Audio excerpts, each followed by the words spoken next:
Hey, welcome back to Crimes and Closets. This is Beth coming at you from my closet in North Carolina. Hey, this is Christy in my closet in St. Louis. How you doing? Oh, good. How are you doing? I am fantastic, actually.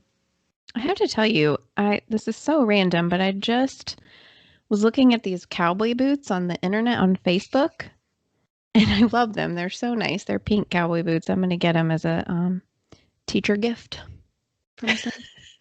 And so because I looked at them, this place, I'm going to tell you right now how many times they've texted me. They have the best marketing team ever. They have texted me 8 times. Texted? Messaged me. Facebook messaged me. Are you still thinking about placing this order? Here's a coupon for 10% off, which I might use, by the way. But yeah, they're hardcore marketing. You've left something in your shopping cart. Yeah, I know. We need to get on that. Yeah, for real. Did you mean to listen to this podcast? You should. Here's a code to get free listens, even though it's always free. That's right. We're always free. I want to bring that up to people, by the way. We are a free podcast. And don't hate on us. Free entertainment, guys. Come on. I mean, that you can freely click off of if you don't like it. So, and listen as you are teaching your children at home. Just keep one in the ear. That's what I do. Well, no, you don't have to, tune your kids out. Just mom life. Yeah, for real. I do. I was vacuuming today, and so I had a earbud in one ear and the vacuum going, and apparently there were people needing assistance, and so I think my husband ended up like calling me, and I'm like, oh my God, what's going on? I turned the vacuum off, like click my earbud. What? He was like, the kids need some, he can't move, right? Because he just had knee surgery, so he can't help them at all, but he can report mishaps to me. So I couldn't hear anything. So it was very blissful. 7 minutes. So you get a phone call from your husband in the other room. Interrupted. I'm like, I'm not even doing anything fun. I'm vacuuming. We can also we're talking about social media, how many times each one of us have gotten the tweet by Adam Great. The Adam Great tweet. If I ever get murdered, I want 2 white women with a podcast to solve it in their free time. Us. He wants us. That means us. He was like, "Dear Crimes and Closets." Yep. Mm-hmm. It's a big thing, right? Us white women. Yes. 2 white women with a podcast. Yeah. Yes. Here we thought we were novel. Well, Adam Great just I had 3 people separately send that to me on, I believe it was the same day. Yeah. Oh, I'm sure. I think, and it was all from the same account. I think we decided because I had several people also. Yes. Tag me in it and send it to me, and it's funny. We appreciate it. No, I know, because it makes me realize that there are people that are aware of what we're doing. Yeah. Out there. Solving crimes. They think of us. They're like, we know 2 white people with a podcast that solve crimes. Yeah. It's clearly talking about them. I know. We're the only ones. We love our listeners. Yes, we are bomb. Yeah. All right. I'm going to tell you a crime story today about 2 white women. For real? Yes. All right. I'm taking you back to Florida today. Oh, yes. The good old state. The good old state of Florida. And this case was recommended to us by a sweet listener named Michelle. And I love this case. I feel like more well-known than the last case I did in Florida. You may have heard about it. It is the murder of Kelly Brennan. I'm not good with names, so it's like when you get into the details, then I'll be like, oh, I know that. Right. And I know it's annoying too sometimes because we don't associate crimes a lot of times with victims. Mm-hmm. We associate them with the murderer. Right. Like their name is always the one that we always hear about. Yeah. Which I hate. Like one of the bigger injustices. Yeah. Mm-hmm. It is. I know. And I always like to talk about the victim because. So let me tell you about the victim. Okay. Kelly was born in 1963. She had 4 sisters. She was very close to her family. Super beautiful girl. Again, I feel like these Florida people, really beautiful, blonde hair, blue eyes. She loved to be on the water. She loved to kayak. Kelly had been diagnosed with multiple sclerosis, Mm. which is a autoimmune kind of neurological disorder that affects your function, I guess, and hits people in a lot of different ways. But despite that, she was really, really active and very admired for this, actually. She was an avid cyclist, and she actually had a cyclist team called Kelly's Heroes, Mm. and they would run charity races to raise money for the MS Society. She worked as a recovery nurse at a local hospital in Melbourne, Florida. Oh, I have friends in Melbourne. You did. And she was very committed to her patients. She lived in Indy Atlantic, Florida, which is not far from Melbourne, just a Mhm. couple miles outside. She was married for 6 years to a man named Gino Rallo. And he was a restaurant manager in the Melbourne area. He had 3 children, and she was a stepmother, a very good stepmother to the 3 children. Super sweet lady. She loved to host parties. She had lots of friends. She, like one of her coworkers kind of describes that in her wing of the hospital, it was kind of like they called it Kelly's wing because she was just so committed to her patients that she would just like set up shop for them and just have like to make it a warm, friendly, sweet environment. And she was just beloved. She was a really sweet lady, super, super beloved. So in like the early 90s, while she was still in nursing school, she met and became friends with a lady named Shelia Trott. Okay. Okay. Trott. Mm. Shelia Trott. And Sheila was married to a man named Dan, and Gino, Kelly's husband, and herself, kind of all 4 became close friends. Okay. So Sheila was a realtor that lived in Florida, and she was originally from Canada, but she came to Florida because she studied oceanography, and she actually worked as a dive instructor. So Sheila and Kelly both kind of bonded over their love for the ocean, Mm.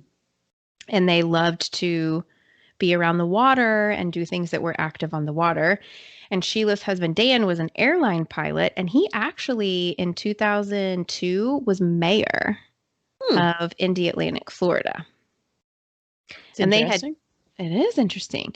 And they had 2 boys together. So it was like this, two little power couples that, this nurse and this restaurant owner in this small town, and then this pilot and realtor who was, an ex-mayor. The pilot was the ex-mayor. Were just friends, and they, had kids similar age, and, just like little buddies. They didn't see each other all the time. Like they didn't hang out constantly Mm. like we did when you lived here. Like all of it. No. But, occasionally they would go out to dinner. They would have family things together, barbecues. They would, again, Sheila and Kelly would do ocean things and good friends, right? Okay. Had been friends for 20 years. So in 2009, both Sheila and Kelly actually were going through marital problems. So Kelly and Gino were having some problems and issues and they were kind of going through a divorce that seemed to be somewhat on the contentious side. I think there's reports that it had been going on for like close to a year. So it kind Mm. of started in 2008, bleeding into 2009. Sheila and Dan were also going through problems, and Sheila had actually suspected Dan of cheating. Mm. He would quit wearing his wedding rings and, traveled. And so there seemed to be some suspicion of infidelity.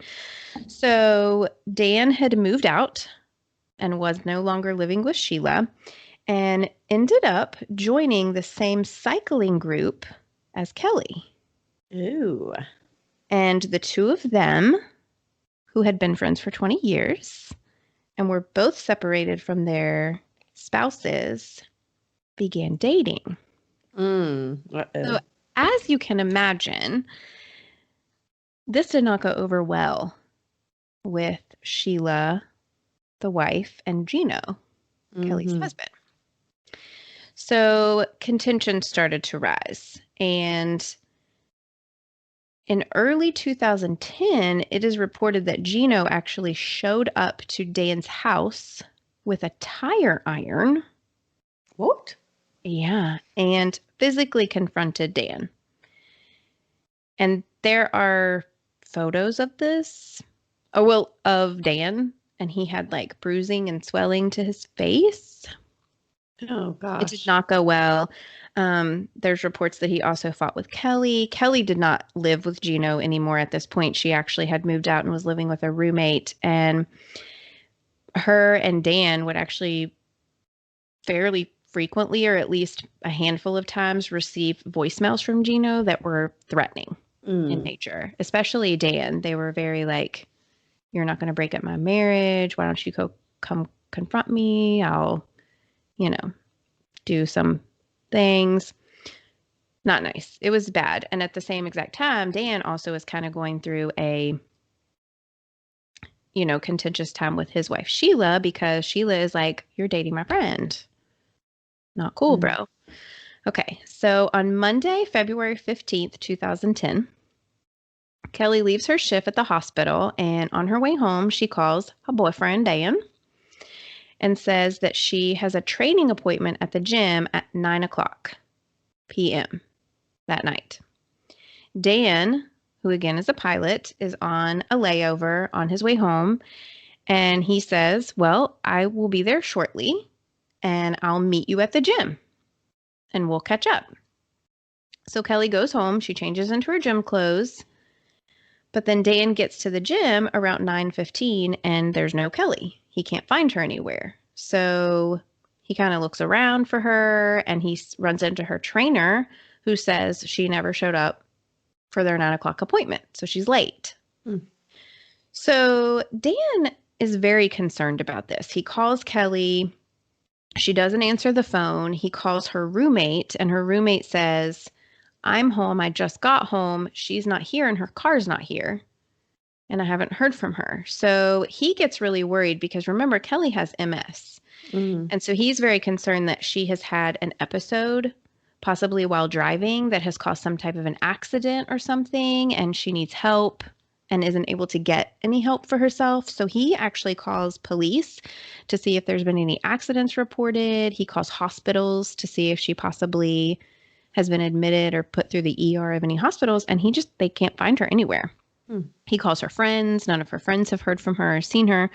So at 11:00 that night, he reports her missing, or someone reports her missing, actually. I don't know if it was him or if it was her friends. It's not clear who it was, but somebody reports her missing at 11. Then, randomly, at 11:15, Dan's son calls him. His son says that his mom, Shelia, who is Dan's estranged wife, is having some kind of an episode. She's having like a seizure of some sort, like a medical issue or something of some sort, and they had called 911. And so Dan, in the middle of all his chaos, goes to their house to check on his children. And he doesn't go in because I don't think that they're in a place where he can just go into her home. But he stops and the boys come outside, the two sons come outside, and they say that their mom had left earlier that day to go to Walmart, and she came home, but it was like way later, like 4 hours later, and she was acting very strange, and she started shaking and talking nonsense and just was not right. And so they called 911, and the paramedics came, and they found nothing medically wrong with her, and Shelia didn't want to be taken to the hospital, so they left. Hmm. So Dan's like, well, that's crazy, but I gotta go because my girlfriend's missing. So if you guys are good here, I'm gonna see if I can't go find Kelly. So he leaves to like retrace Kelly's steps. So he goes to the hospital and takes the drive that she would take home to see if he can find her or her car. And then he takes the drive from her home to the gym. He's like calling her friends. He's meeting with her friends. They're all kind of like staying awake, holding watch to see if they hear from her, if anyone else hears from her, just super worried. So, like an hour later or so this is around midnight at this point, one of the sons, Dan's son's girlfriends, calls 911 again and says that Shelia again is having a seizure. There's something wrong with her. She's having an episode. And this time, paramedics take her to the hospital because they're like, this is the second time we've been here in 2 hours. You're going to have to come with us. So they take her to the hospital. Again, they find nothing medically wrong with her. They release her, and her sons and one of the son's girlfriends takes her home. They get home about 2:30 and they go to bed. Meanwhile, Dan is still awake, still trying to find Kelly, waiting to hear from her. At 4 o'clock in the morning, Shelia wakes up screaming and crying, yelling at her sons that something bad has happened. Something terrible has happened. And they are like, Mom, what the crap is going on with you? So they call Sheila's mom, who lives nearby. They call in the mama.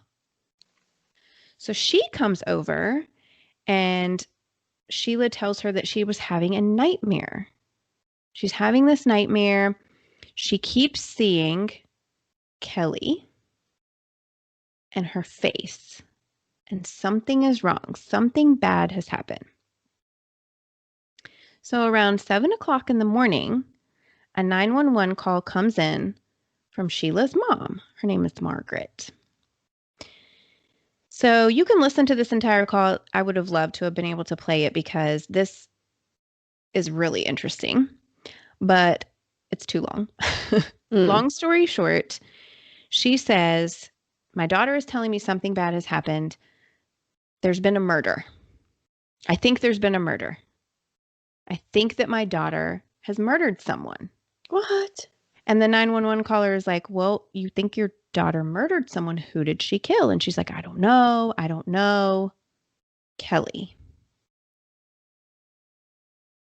Meanwhile, Dan is hearing all of this information come in, is still looking for Kelly. There's no sign of her. And he and Kelly's friends start to connect these two crazy dramas. And I'll tell you what happens right after the break.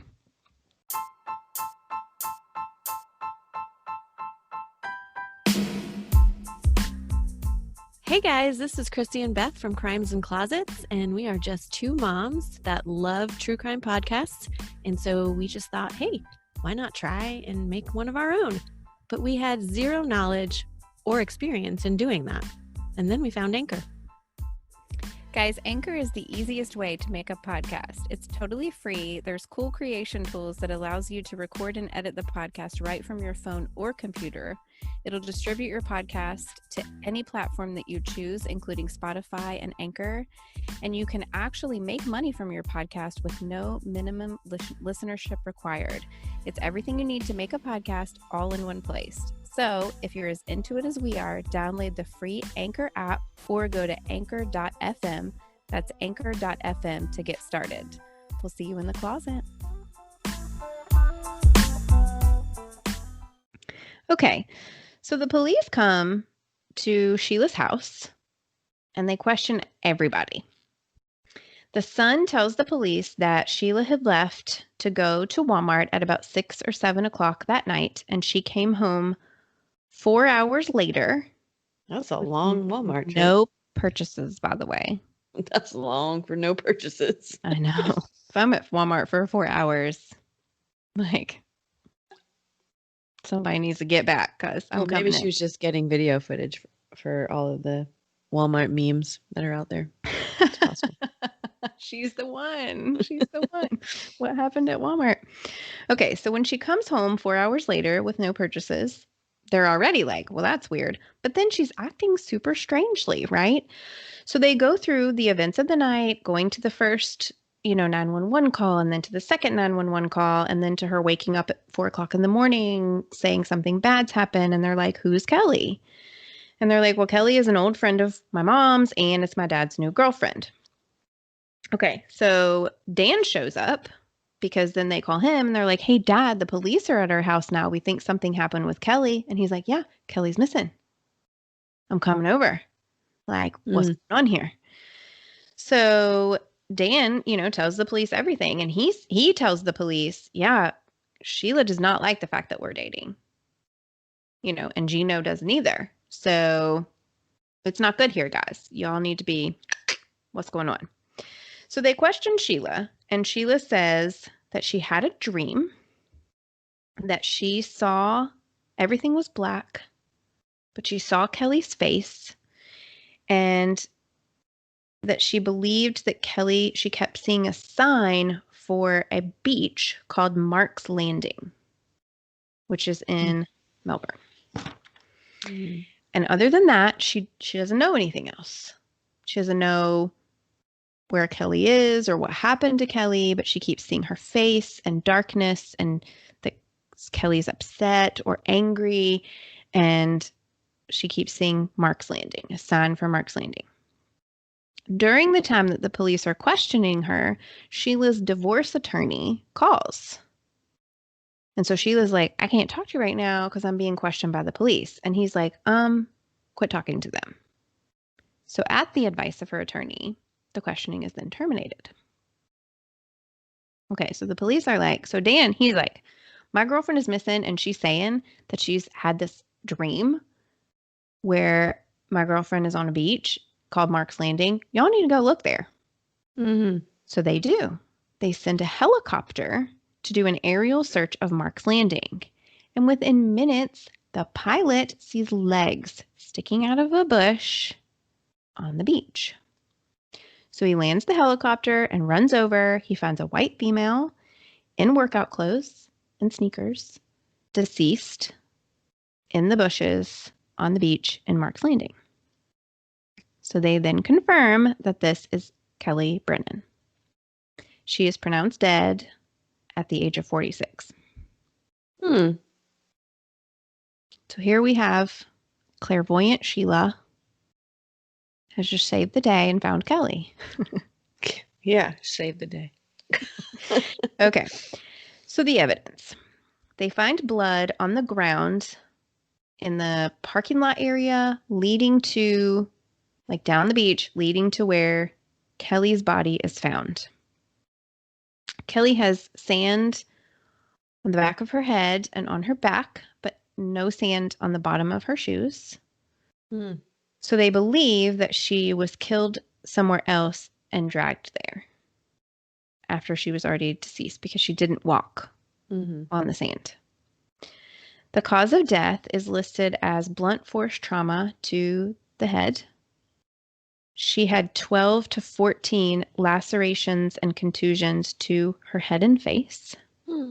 So this was a rage-filled murder. The murder weapon was believed to be a hammer. Yeah. And her time of death was listed as between 7:45 and 8:15 p.m. the night of February 15th. So she's found early morning on the 16th. Okay. The night before that. So they know, and then this is based on phone calls that she had made. Right. So I think she had made a phone call at like 7:45 and was on the phone for a couple minutes and then never got to the gym for her training appointment. So this window is based on the autopsy and then as well as evidence that they got from like phone records and things like that. And how far, do you know how far this was from the gym? Mark's Landing? Yeah. No, I don't actually. Okay. I Just know curious. that it was Because she 11 had 11 miles from Sheila's house. Mark's Okay. Landing was 11 miles from Sheila's house, but I don't know how far it was from But Kelly's she had house. like a 9 p.m. Training appointment. So Right. that's why they say 8:45, I'm assuming, because Right. the time that it would have taken her to get there. But Right. Yes. Okay. Okay. So the police interview, because they're doing their job, so they interview Kelly's estranged husband, Gino, who is distraught. Like, cannot believe that this has happened to Kelly. He is so upset. He wasn't acting strange. They don't feel like in any way he had no signs or marks of like a struggle or defensive wounds on his person. And they actually ended up finding like CCTV footage and like surveillance footage at the time that they believed the murder window was, that he was at like Blockbuster and Walgreens, and like his whereabouts are accounted for, and where he said he was during that time frame, that's exactly where he was. So he's actually ruled out fairly quickly as a suspect. So on February 17th, which is the day after they find Kelly, they find her car. And her car is parked in a condominium parking lot, kind of like abandoned. They find blood on the outside of the car on the passenger side, and then on the inside seat and floor of the passenger side. The blood is confirmed to be Kelly's, and it is a half mile from where her house is. So, not far. Mm-hmm. So, they start interviewing Kelly's neighbors, and her neighbors report seeing a blonde woman and a white SUV outside of Kelly's home on the evening of February 15th. Sheila is blonde. Sheila has a white car. They said that this woman had a flashlight and was kind of like in her lawn driveway area. So now they have ruled out Gino as a suspect. They've ruled Dan out as a suspect because Dan was looking for Kelly. They have an eyewitness account that puts Sheila at Kelly's house, and then they have Sheila's pretty much confession. Well, in her Because crazed state. told him where the body was. Right. So on February 17th, they arrest Shelia Trott for the first degree murder of Kelly, and she is held without bail. Okay. While Sheila is in jail waiting for trial, she writes her friend a letter. And this is a 22-page letter. I know. What? I know. Who writes a 22-page letter? Sheila. Yeah. I mean, when you're in jail, I guess you don't really have a whole lot to do. But she says in her letter, okay, that her dream, air quote dream, was actually a memory.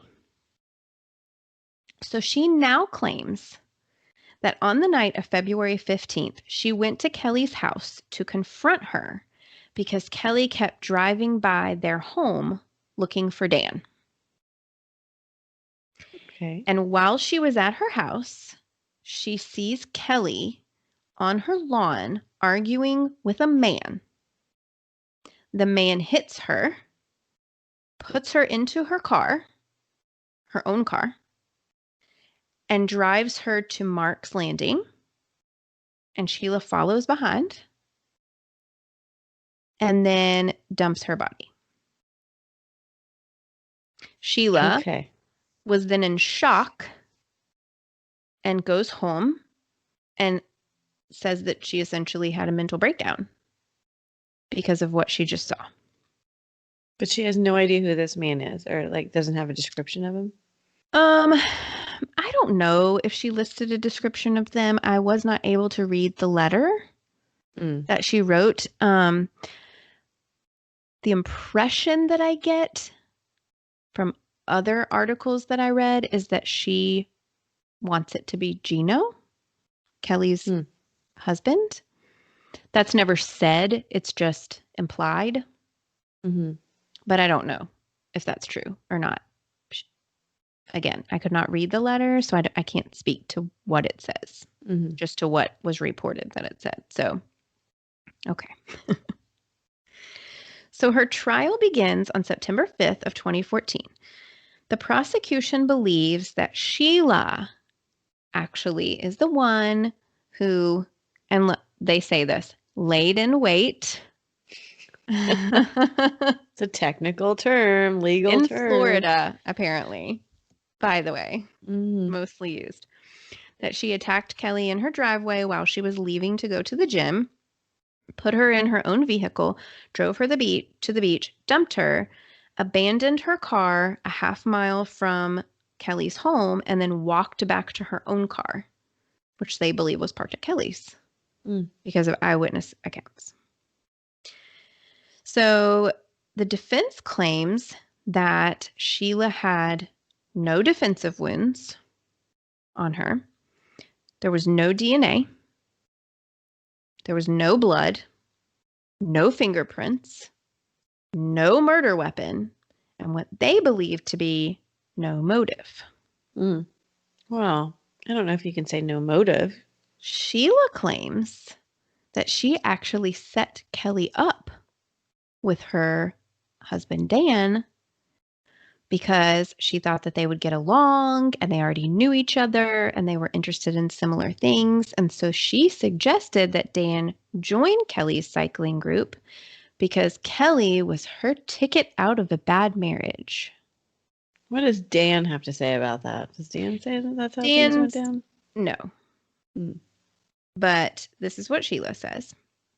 The defense also brings up that, which I feel like this is something to think about. Shelia is actually 30 pounds lighter than Kelly. And so they do bring up that it would be very difficult for somebody who is 30 pounds lighter to attack a lady, kill her, drag her into a car, and then dump her, like get her out of the car, drag her to a beach and leave her. I don't know. I think adrenaline is obviously a magical thing, and that doesn't rule her out, in my opinion. But that's part of their defense. During the trial, based on advice from her counsel, Shelia does not testify in her own defense. So this eyewitness account of the murder taking place is actually never entered into evidence. However, Sheila's sons testify against her. What? And in a bombshell testimony, one of her sons tells that they actually left the hospital after the paramedics took Shelia to the hospital after 911 call number 2. And she is bringing up she's had this dream, and she keeps having these dreams or visions or whatever of Kelly on Mark's Landing. And they're like, Mom, let's just drive to Mark's Landing, go look around. You can see that there's nothing there, and then we can all go home and go to sleep. So they do, but they see Kelly's body. Shelia then directs them to an abandoned parking lot because I guess she was having visions. I don't know. It's not really clear why they go to this parking lot. It's because of her instruction, but I'm not sure why. And they find a Publix bag, which Publix is a grocery store. I love Publix. I know, right? It's the friendliest place to shop. With Kelly's wallet in it. Okay, so this Publix bag and Kelly's wallet were never recovered. But this report is coming from her son. And her sons at the time reported that they were just like, you're going to have to deal with this, Mom. Like, we don't know what's going on. We don't know what happened. We don't know what kind of situation that you are in, but you're going to have to deal with it. We're out. We're going home. So they left the Publix bag with her wallet there? It's not clear. I don't think so because it wasn't ever recovered. So I don't know if she brought it with her. I don't know. It's not clear what that was. They never found it, so they don't know what happened to it. So her son's testimony, I mean, hello, coupled with the 911 call from Sheila's mom, which basically say, my daughter said she murdered someone I think it was Kelly, damning evidence. So after 3 hours of deliberation, Shelia Trott was convicted of first-degree murder and sentenced to life in prison. Sheila still to this day loves to give interviews, by the way, and claims that she was an eyewitness who was convicted as a murderer because she spoke up trying to help her friend. Oh, my Lord. So she is appealing her conviction in hopes that her story will be told. Lord have mercy. Come on. Ba-dum-bum. She did it. I don't care what she says. You don't think she was a psychic? No. Had visions? No. I don't really believe many of those psychics out there. Well, I definitely don't believe Sheila. Well, no, I don't believe she's a psychic faux show, but But this is what she claims. She claims that I don't know, man. Me and you have spidey moments. Maybe if you got murdered, you would send me. okay. Yes, there's spidey moments, but I don't know that there would be like, you might have a spidey moment in the sense of, oh, something happened to Christy. Something's wrong. But would you know where my body was? Right. See your face. And I can tell you that me and you would probably have a breakdown in spidey connection if you were dating my husband. Well, yeah, I was about to say, like, first, that wouldn't happen. Wouldn't date your husband, you wouldn't date mine. I mean, Right. let's put that out there right now. Yeah. Girl code. Girl code. But oh gosh, there's no. She regretted what she did. Like, it was probably a moment of insanity. She was pissed off and then went crazy because she's like, oh my God, I just killed my best friend. Well, they weren't best friends. I do feel like we're talking about it like because we're best friends, but they were not best friends. They were friends and had been friends for 20 years, but it wasn't like they were like great bestie friends that saw each other all the time and all that kind of stuff. Okay. So, all right. Well, so I killed somebody. They were friends enough. Yeah. They were friends enough to where it was very upsetting that the husbands, that the two of them were together. Both spouses were very upset about this. So reportedly. Yeah. And they never did find that murder weapon, which I think is really interesting. So it's somewhere with the Publix bag and Kelly's wallet, I guess. Yeah, right? I'm gonna look in every Publix bag I see. Ooh, I don't know. Go look on Mark's Landing. She probably threw it in the ocean. Oh, that's true. Mm-hmm. It's entirely possible. Or, yeah. Gosh. Well, man, who the hell knows? Welcome back to Florida. What happened to that? Yeah, Florida. Let's chalk it up to this happened in Florida. Florida, the craziest state. I don't know. North Carolina's getting up there for me, but I don't know. They're weird. Florida and all their stuff that happens. Crime, schools. Yeah. That's nuts. Anyway, well, that was a good one. I like that one. Yeah. Yeah. Thanks. Thanks for sharing that one. You're welcome. And thank you guys for sharing us with your friends, which I hope that's what you're doing because we have had a little bit of traction lately. We're getting some listens. So I hope that you're sharing it. If you're not, share away. Tell a friend. We want some listens. And we just would love to hear from you for any reason whatsoever. If you want to give us some updates on any cases that you have researched or that you personally know about and you want to give us an idea of a case, we've had some of those coming our way. Feel free to reach out. You can find us on Instagram, Facebook, email us at crimesandclosets@gmail.com. We don't get a whole lot of emails, so email us. You can even find us at anchor.fm and send us a voicemail, which we would love to have and hear we'll play from it. You. Yes, we will play it. Come on, send us a voicemail. And, just check us out on Apple and give us a podcast rating, review, whatever. Give us some love. We love to hear from you. And just always remember, the world is scary. People suck. Hide in your closets. Bye, guys.